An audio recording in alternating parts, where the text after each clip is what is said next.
Wait, how am I on 100% blood and almost 5 bars? Actually 6 bars with a temporary HP, even though I have Rush Hour active and I'm using Blood Run mantras and I'm not using Blood Wisp.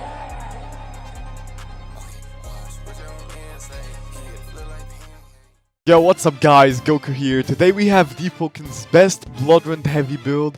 This build's capable of getting you up to 6 bars with 1 critical, so make sure to stick till the end to see everything this build's capable of. Starting with how you can actually get up to 6 bars of HP. So there's this status effect in the game that's called temporary HP, which can actually bypass the HP cap by a whole bar. And this build utilizes temporary HP to its maximum limits. So starting with the talent Enhanced Flow, what this talent does is while you have Rush Hour active, every single M1 will give you temporary HP. The amount of temporary HP you gain is 30% of your weapon's scale damage. Now the second way to get temporary HP is by using the talent Vampirism, which also grants you temporary HP on every single M1, and the amount is actually 20% of your M1 scale damage. Now the third way to get temporary HP is by using the talent Blood Bank. What this talent does is that whenever you consume the charm on your opponent, you actually gain a really nice amount of temporary HP. And this actually works with Manipulator, which is gonna be our main way of getting temporary HP from Blood Bank. Now the fourth way to get temporary HP is by using the talent Gruesome Harvest. The way this talent works is whenever you land Blood Run mantras on opponents who have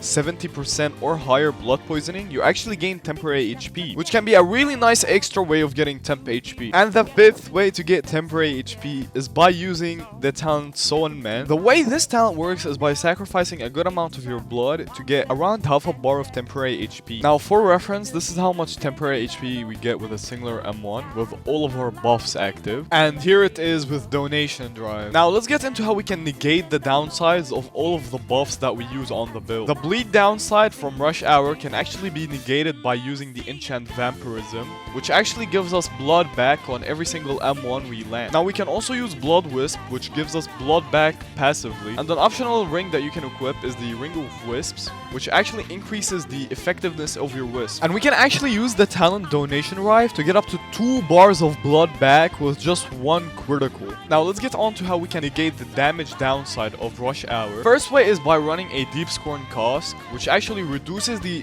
amount of damage we take from Rush Hour. And also the talent Enhanced Flow reduces the damage we take from Rush Hour. And the last way is by actually running Bloodless Gems, which is actually more than enough to heal up all of the damage we take from Rush Hour. Now let's get into the weapon of choice, which is either going to be a Rail Blade or a Cortisone Pickaxe, because both of them have really high swing speed and low end lag. But me personally, I chose the Rail Blade because I prefer the critical of the Rail Blade over the Cortisone Pickaxe. Now how we can actually land our M1s to get that temporary HP is by using a Whistling, which whenever it's active we can just spam uppercuts to get free M1s in. And we can actually equip a Dazed Band, which gives us a chance to stun or daze our opponents on uppercuts, which can be really nice synergy with the Whistling. Now for our outfit, we're gonna go the Familiar Assassin's outfit.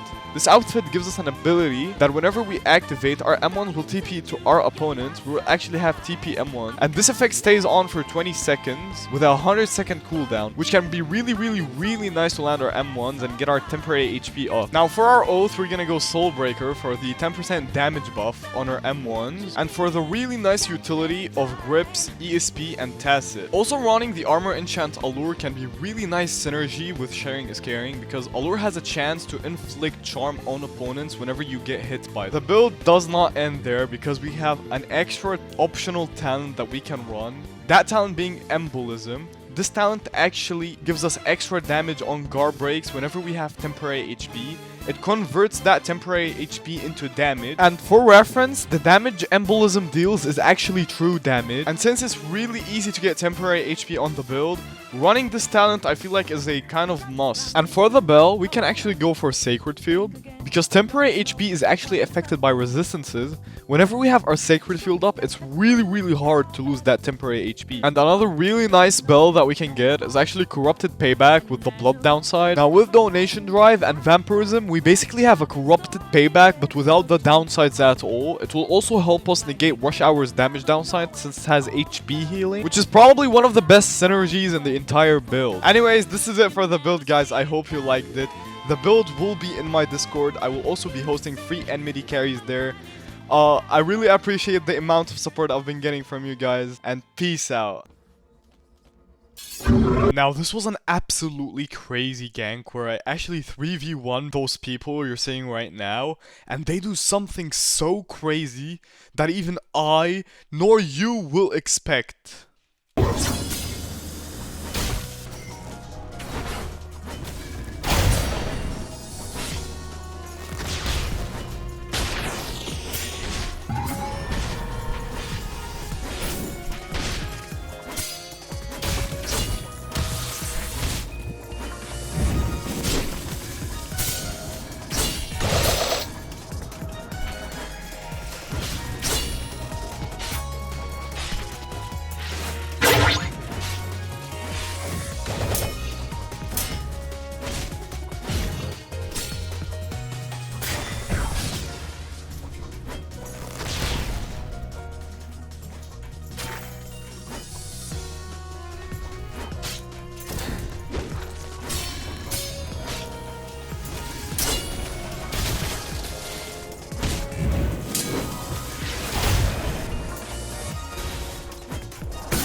Now this is where it actually gets crazy. After I won that 3v1 boss raid, I went into the bank and AFK'd, and they actually used a whole bug to get me out of the bank and kill me.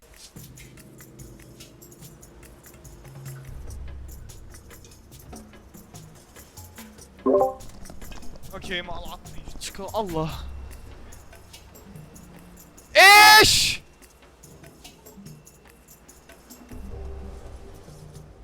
So of course, after they did that, I had to spin back. And when I spun back, they actually brought an entire new friend from a different guild, supposedly to be able to kill me.